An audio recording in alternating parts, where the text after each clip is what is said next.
I sort of feel like I'm missing something, like a bottle of champagne and some glasses, because that's probably what you first saw when I opened up the door. And you both, Reuben and Bill, came into my apartment to stay because it was time for their interview with the chorus. Had you as house guests, was able to greet you in grand style coming into Boston. The interview was a success, and you moved here. We had dinners together and introduced you to folks. When people all around are talking about you, and you know they are, as I said to you once upon a time, ignore and persevere is a very true Boston adage. So continue to ignore and persevere. Congratulations. I remember at the 25th anniversary, we did an incredible concert at the Opera House, and the Broadway star Linda Eder was our guest artist, and she was an amazing, amazing lady. She was so much fun to work with. We were the first of the gay men's choruses that she had performed with. We come out and we do our concert, and it's, we sing, and then we come out and do a couple songs with her, then she was going to sing, and then we would sing one last piece with her. And so we finish our last piece, applause, applause, applause. And then she turns to the audience, she says, "Thank you so much. This has been such a lovely evening. I want to do one more song for you with the boys." And we're all sitting there going, we didn't rehearse any more songs with her. And Reuben was looking, and he's looking at her, and he's looking at us. And of course, his back was still to the audience, so we're just like, okay, let's just go with it. we're all looking at Reuben. What should we do? She had heard us sing on one of our CDs, Somewhere Over the Rainbow, which is a song she also sings. So she turned around and she said to us, "Follow me, boys."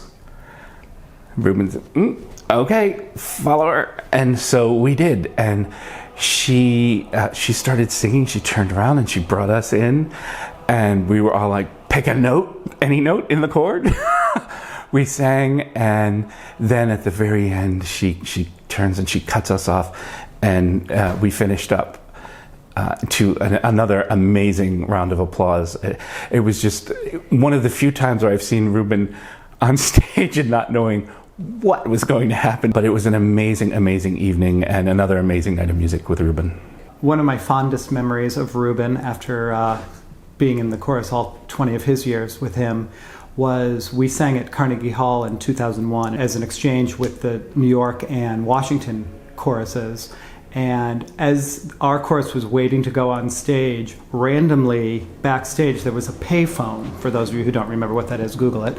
And Reuben, we were waiting to go on stage. Reuben picked up the payphone, inserted money, and called his father and said, "Dad, I'm about to go on stage at Carnegie Hall." And I guess his father started to cry. He started to cry. He said, "I love you," hung up the phone, and onto the stage we went. It was a really, really lovely moment that revealed a lot about Reuben and his family. Reuben fosters a sense of family and community, and it truly is a fraternity.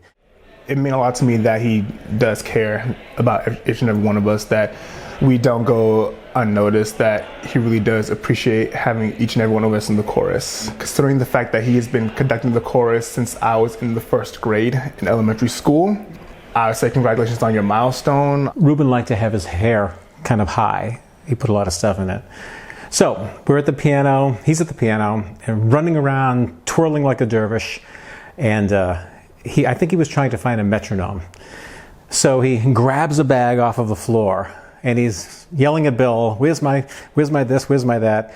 And he's pulling stuff out of this bag and putting it on the piano. There's a bottle of water, there are pens, pencils, a half dozen eyeglass cases.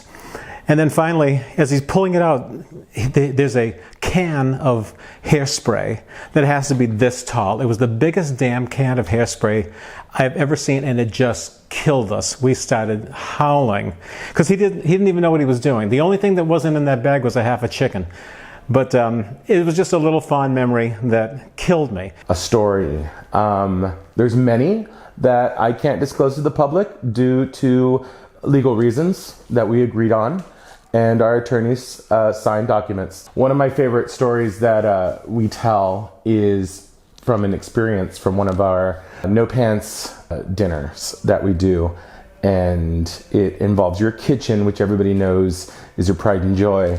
And if you walk into his kitchen now, during one of our next parties, if you look up, you'll see a giant stain on his ceiling. And what that is from is we had actually seared an entire lobe of foie and for one of our dinners, and we took it out to the table and showed all of our guests in amazement. It was gorgeous and stunning, and it smelled amazing. And we went back into the kitchen to slice it up for our guests and put that knife right into that giant lobe, and it just burst open and shot foie grease all the way to the ceiling. And to this day, it's still there because Reuben loves the memory of that evening. What did it take to convince Reuben to mount a giant ruby red slipper in the Pride Parade? It took no convincing at all. That slipper, Reuben took one look at that thing and said, "I'm not riding in that thing." And Bill Casey said, "Yes, you are." And they were like climbing up in that. He was like the queen of the ball. It was it had been the most structurally unsafe thing. We probably could have killed Reuben off right then and there, but it was a memorable moment. The first year that Reuben started working on diction and vowel pronunciation for the chorus to help unify our sound, I was out in the audience at dress rehearsal and listening to the chorus, and their sound was absolutely glorious. All the work that he had done had shown dramatically in our diction, our intonation. It was just luscious. So I told him this after dress rehearsal, and he was very excited. So while he was warming up the chorus on stage, he stopped momentarily during a warm-up time and said, "Oh, just so you know that Courtney had been out in the audience and listened to the piece, and it sounded wonderful, and you know that he's the bitch from hell. And so if he says it's good, it's got to be good." Well, bitch from hell kind of took me back for a second, but I live it, I own it. I went home and changed my email address from librarianwench@comcast.net to bitchfromhell@comcast.net. It's even engraved now on a mug at Parish Cafe around the corner from Emmanuel Church where we rehearse. Bitch from hell on my mug. Live it, own it, and it's all you, Reuben. Bill's important part of the package. My first retreat up in Agunquit, I didn't really know a lot of people in the chorus. I knew one or two people tangentially, but not really. Didn't find my crew yet, didn't really know anybody yet. We used to have this thing called the No Talent Show. And everybody would go up and do a little act, and it was kind of a way you could introduce yourself to the chorus. And I did a pretty wild act. I got in drag. It was kind of risky. I was nervous as hell. And afterwards, Bill came up to me, and he made a point of reaching out to me, making me feel welcome, telling me that putting myself out there is exactly what being in a gay chorus is all about.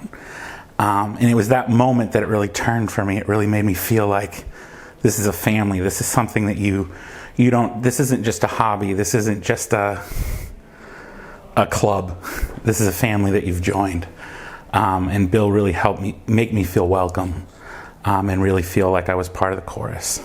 Probably gonna be them for Halloween one year. Just get my boyfriend and like some thick glasses and an earring, and I'll get put on a BMC shirt and like douse myself with sweat and just be like, all right, from La. We were at a weekend-long retreat in a camp center where everyone was staying in cabins.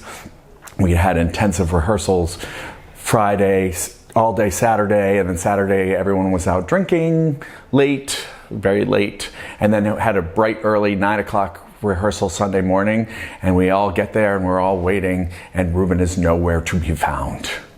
So Chad, our accompanist and assistant director, says, well, let's go find him. So we all went out to where his cabin was, surrounded it, and started singing Chichester Psalm to him to wake him up. He was so confused, his hair was all disheveled, he comes out, and he literally thought it was like 6 o'clock in the morning when it was past 9.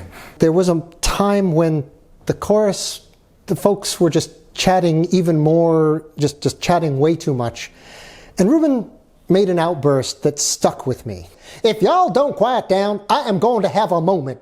And you do not want me to have a moment.